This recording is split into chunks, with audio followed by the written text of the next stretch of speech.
تزکیہ کا جو طریقہ قرآن کریم نے بتایا ہے ذرا اس کو سمجھیں۔ ابھی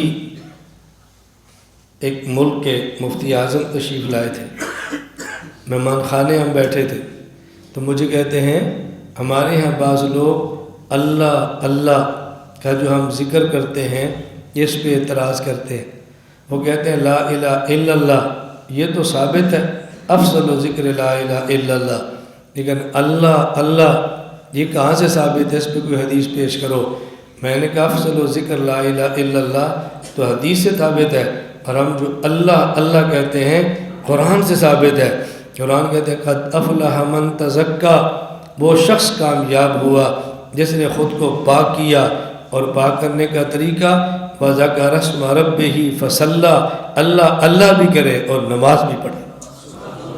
وَذَكَرَ اسْمَ رَبِّهِ یہ نہیں فرمایا وَذَكَرَ رَبَّهُ، نہ وَذَكَرَ اسْمَ رَبِّهِ، رب کے نام کو اللہ کہتے ہیں۔ قرآن نے کہا تزکیہ کرے جس کا طریقہ اللہ کہے، اللہ کا ذکر کرے، اللہ کا نام لے۔ مفتی صاحب اتنے خوش ہوئے کہ چہک اٹھے۔ میں نے کہا پھر حدیث بھی سن لیں۔ انہوں نے کہا تھا جسے کہتے ہیں نا منہ مانگی موت، میں نے کہا حدیث بھی لے لیں۔ اللہ کے نبی نے فرمایا لا تقوم الساعہ حتی لا یقال فی الارض اللہ اللہ،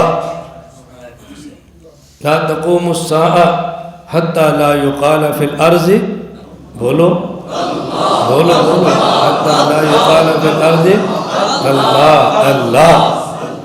میں نے کہا ان سے کہو ہم تو تعویل کرتے ہیں، تمہارے یہاں تعویل کرنا جائز نہیں ہے، ہم تو تعویل کر کے کہہ سکتے ہیں، اس کا مطلب یہ ہے کہ کلمہ گو مسلمان ہو، تم نہیں تعویل کر سکتے، تمہارے لیے اللہ اللہ کہنا ہی ضروری ہے۔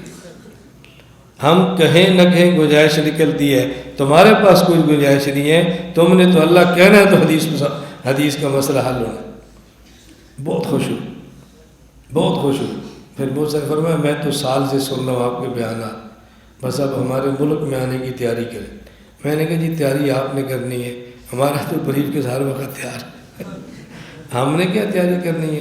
کپڑے دھلے پڑے ہیں، جوتی تیار ہے، بریف کیس موجود ہے، بسم اللہ پڑھو، آپ تیاری کرو۔ ہم نے پورے عالم میں کام کرنا ہے انشاءاللہ، انشاءاللہ اللہ نے چاہا ہم پورے عالم میں کام کریں گے، اور خالص کام کریں گے، خالص، ملاوٹ والا کام نہیں کرنا، خالص کام۔ خالص کام پر اللہ نعمتیں خالص دیتا ہے، محبت خالص دیتا ہے، عقیدت خالص دیتا ہے انشاءاللہ، اور پھر جنت بھی خالص دیتا ہے، ملاوٹ والی جنت نہیں دیتا۔ ایسی جنت نہیں دیتا جس میں ہر کوئی جائے، وہی جنت ہے جس میں صرف خالص لوگ جائیں۔